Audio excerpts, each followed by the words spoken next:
As anyone who's ever created anything will tell you, ideas don't grow on trees. This is especially true of video games. With so many moving parts making up any given title, pure originality isn't easy to come by, and that's okay. Taking cues from other games is a good way to get the creative juices flowing. The reason developers aren't constantly accused of plagiarism then, is that from concept to completion, games go through significant changes. Just like puberty warps us into creatures that our elderly relatives have trouble recognising, so too do games grow, until the original ideas behind them often begin to seem unlikely. For today's list, we're taking a look at several games, 10 in total, that you probably didn't know were inspired by others. In the interest of avoiding legal troubles, or worse, upsetting the comments section, we're going to clarify that inspired by is a term open to some interpretation.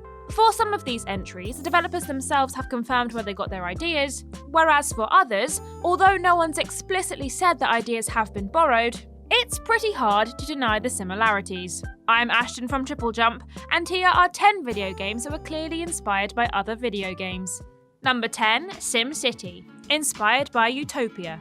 SimCity is the definitive city building simulator. It's even got a name that perfectly describes what it's about. As well as spawning one of the most successful and iconic simulator franchises of all time, 1989's SimCity also defined simulation games for generations to come. It's such a landmark title, it's difficult to think of it as anything but the epitome of video game innovation. However, SimCity owes much to a game from 7 years prior. Released for the Intellivision, 1982's Utopia is commonly regarded as the first major city-building game. It's basically SimCity's older, less successful sibling. Utopia was designed for 2 players, and tasks them each with controlling an island. They must build, farm, and keep the population happy through various means. Doing so earns the player points, which eventually determines a winner. It may be rudimentary by today's standards, but it's clear that it laid the foundations for the much more refined SimCity just a few years later. Over the years, SimCity developer Will Wright has cited many inspirations for the game. But although he's never explicitly called out Utopia among them, it's undeniable that there's something of the earlier game in SimCity's gameplay. And as the granddaddy of city-building entertainment, it seems only fair for us to give Utopia a little credit. Number 9, Braid, inspired by Super Mario Bros. Before you rush to the comments, yes, we're aware that not all 2D platformers are just Super Mario Bros. Rip-offs. However, with everyone's favourite plumber being so iconic, it's hard to ignore his far-reaching influence in the industry. For one such example, look no further than 2008's Braid. A puzzle platformer with an interesting twist, Braid plays a little like Super Mario Bros. With added time manipulation. Tasking us with rescuing a princess from a monster, Braid makes use of numerous staples of the platformer genre, many of which were popularised by Super Mario games. In fact, some sections of Braid play almost exactly like a Mario reskin. That is, until Tim dies and rewinds time, like a 2-dimensional Prince of Persia. Perhaps it's Braid's excellent use of its fantasy premise or its gorgeous stylised visuals. But the influence of Super Mario Bros. Is surprisingly easy to miss. By incorporating the exciting ability to rewind time, also borrowed from another game, for the record, Braid feels deceptively fresh and original. Though it doesn't hurt the overall experience in the slightest, Braid was clearly inspired by the likes of Super Mario Bros., even if it's all too easily lost among all its engaging gameplay and story. Number 8, Assassin's Creed, inspired by the Prince of Persia series. For this entry, we're going to be defining inspiration a little more loosely, because Prince of Persia did more than just inspire Assassin's Creed. In biblical terms, one begat the other. The Prince of Persia games date back to the 1980s, so it's fair to say the franchise is something of an industry stalwart. However, it wasn't until the games were rebooted in 2003 that the Prince of Persia name became synonymous with acrobatic action. With sequels in 2004 and 2006, Prince of Persia achieved something of a stranglehold on the market for video game parkour. When tasked with making a Prince of Persia sequel for a new generation of consoles, developer Patrice Desilets' open-world ambitions eventually saw him move away from the franchise to make Assassin's Creed. Certain elements remained intact in the finished game, particularly with regard to Assassin's Creed freerunning, which then became a staple of Ubisoft's hot new franchise. What makes the obvious inspiration so easy to miss is that the Assassin's Creed games were taking off even as new Prince of Persia games failed to impress. As both franchises ran simultaneously for a few years, it's not immediately obvious that Assassin's Creed was originally a Prince of Persia sequel. Ultimately, inspiration gave way to innovation, and a brand new franchise was born. Number 7. Splatoon, inspired by Perfect Dark.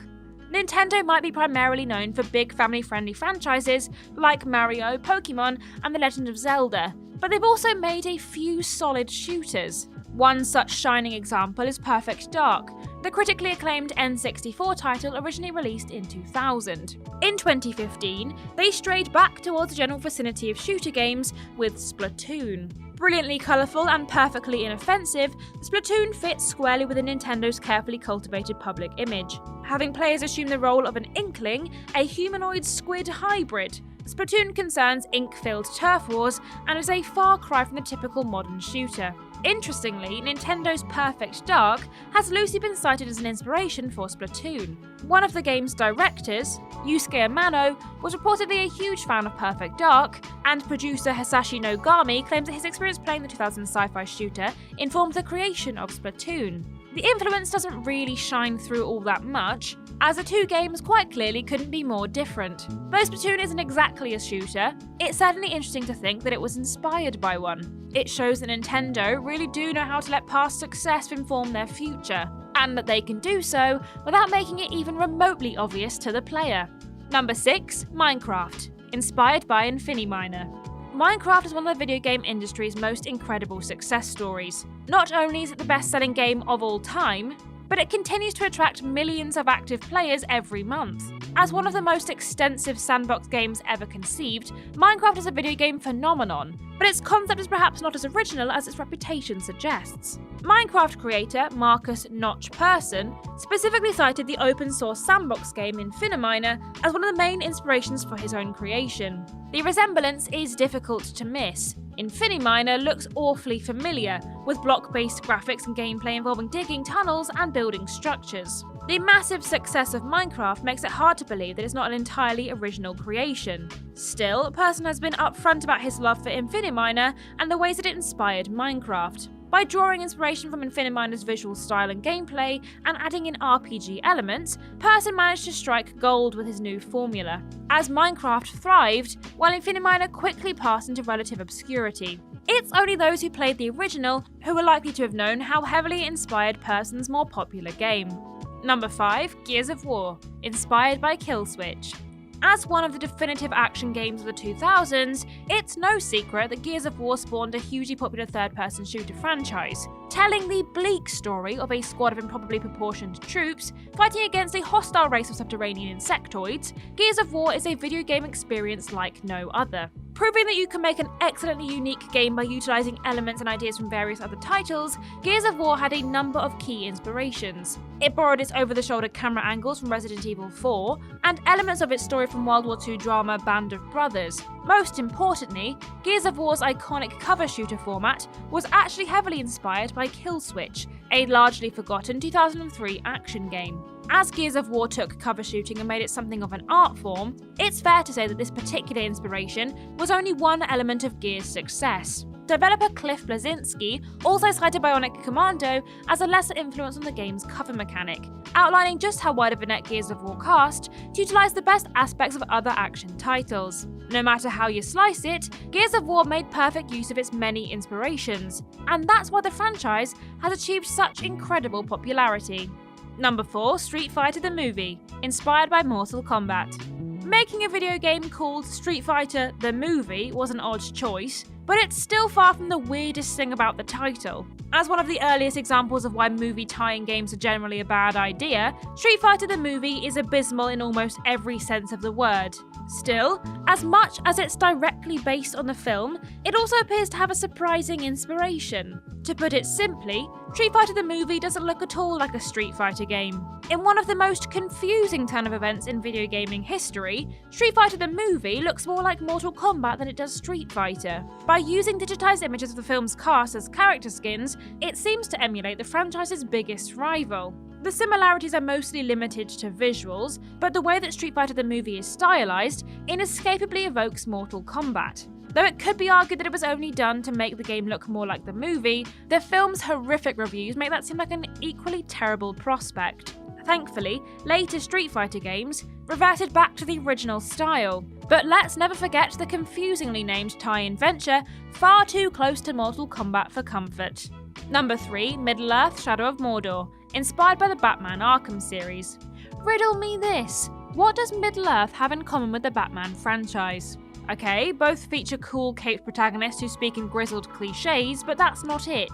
The real answer is that one franchise's games seem to serve as an unlikely inspiration for the other, which, admittedly, is a far less funny answer. Rocksteady's Arkham franchise puts players in the bat boots of the Dark Knight himself, to dish out beatdowns on Gotham's criminals with extreme prejudice. Combat in the Arkham games was fast-paced and exciting, with just the right amount of challenge, so it's unsurprising that other games might want to emulate its success. Still, Middle-earth is an awfully long way from Gotham. We're assuming, at least. Actual measurements are hard to make, because, apparently, one does not simply walk into Mordor. The similarities between the two games' respective combat systems are uncanny. At times, this makes Shadow of Mordor feel like a fancy reskin of Arkham City, albeit swapping criminal gangs for bands of roaming orcs. Of course, the Middle-earth games have plenty of interesting and innovative features of their own. But when it comes to combat, it's clear that Batman's fighting mechanics inspired Shadow of Mordor in a major way.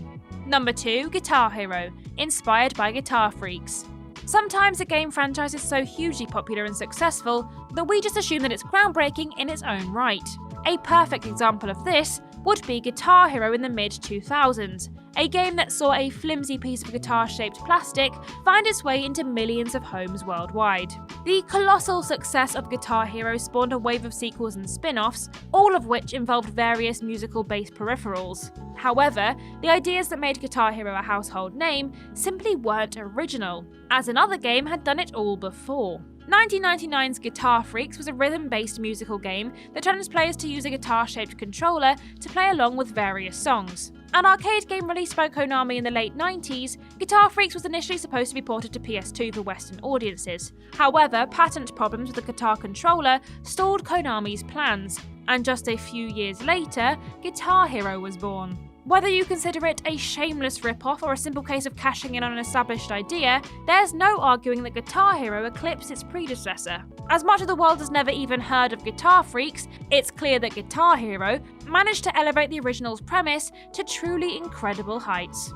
And number 1, Grand Theft Auto, inspired by Pac-Man. The sentence Grand Theft Auto was based on Pac-Man will almost certainly sound incomprehensible to the franchise's modern audiences, or at least anyone who doesn't remember GTA's roots. Though it's now known as a behemoth open-world action-adventure franchise, Grand Theft Auto came from relatively humble beginnings. And it's there that we can see how exactly an arcade classic might have inspired its gameplay. The first Grand Theft Auto was played from a top-down perspective, making city streets look like a Pac-Man maze. What's more, Grand Theft Auto producer David Jones specifically cited Pac-Man being chased by ghosts as a major inspiration for the way the police pursued the players in the original game. It might be somewhat hard to believe based on GTA's massive success since moving to a more three-dimensional open-world format, but when you consider the original game, the inspiration becomes much clearer. It's a case of the franchise outgrowing the initial inspiration to the point that it's very hard to see the connection between the two. As one inspired the other, maybe it's time for a GTA/Pac-Man crossover. Amusing as though it may be to imagine Pac-Man cruising the streets of Los Santos as a career criminal, we're not sure the two franchises are as compatible now as they used to be.